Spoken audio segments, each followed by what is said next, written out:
Hello and welcome to my video. Today I'm going to demonstrate how to replace the carburetor on a small engine using my Toro 521 snowblower. So the first thing that you always want to do is, if you have a gas valve, turn it to off. Otherwise you could also siphon fuel from the tank, or once you remove the fuel line just let it drain into a can, but it's easiest to turn it off. So now I'm going to remove the choke knob and the carburetor cover so we can access the carburetor. I've also already removed the chute lever that swivels the chute so we can better access the carburetor so you can see what's behind it easier. So now you can see the carburetor. The carburetor has a fuel line connected to it. This is the main fuel feed.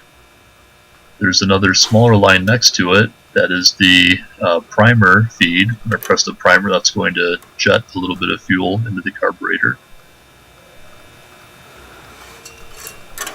This is the choke.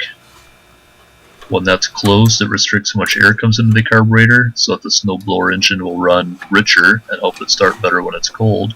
And this is the throttle valve, and that's the governor, which helps control the throttle valve and engine speed. So now I'm going to loosen up the fuel line so I can remove that. But then I'll go ahead and pop off the primer line, but then the fuel line as well. There's really only a few steps to removing the carburetor, and we're almost there already. So now this carburetor has a drain valve on it. I'm just going to press that open and let the fuel drain out of the bowl so it makes less mess once I remove it. Now I'll go ahead and remove the nuts that hold the carburetor to the engine.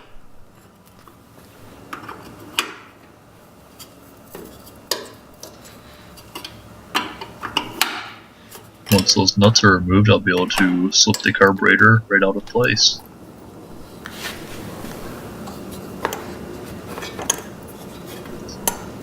So you can see it's actually very simple to remove the carburetor.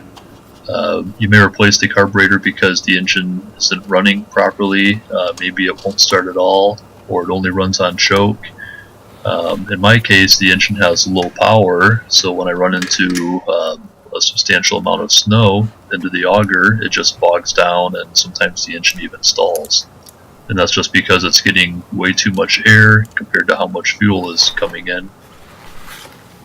So you can also clean the carburetor while it's removed and reinstall it. These days replacement carburetors are so cheap that sometimes it's easiest just to install a new one and not bother with cleaning it even. So first of all, I'll install a new gasket into place, make sure I have a good seal between the carburetor and the engine. And then here is the brand new carburetor. I'll connect that to the governor, which is also the throttle control. And then slide it in place over top of the two studs.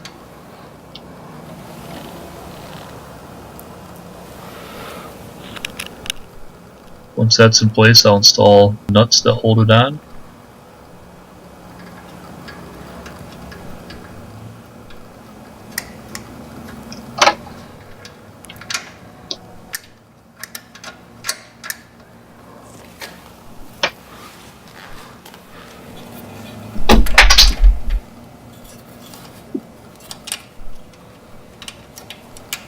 And once those nuts are on, then I'll use my wrench to tighten them back down again.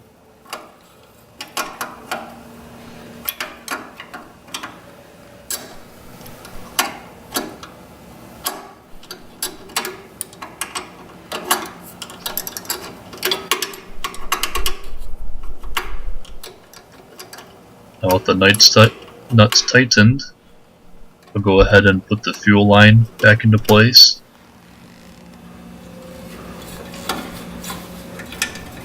And tighten that clamp again, and once that is in place, I'll put the primer line back on also.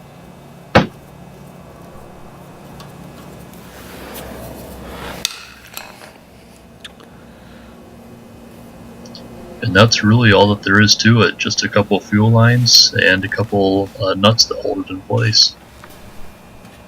So now I'm going and turning the fuel supply back on so I can check for leaks. You always want to leaks after installing a carburetor before you start it. And everything looks fine. So now I'll go ahead and start the snowblower and make sure it runs okay. Pump the primer a couple times first. And it may take quite a few pulls to start it initially after replacing the carburetor. In this case it only took me a couple pulls because I let the fuel sit on for a little while first. So thanks for watching my video. Please like or comment and check out my other videos as well. Thanks and have a great day.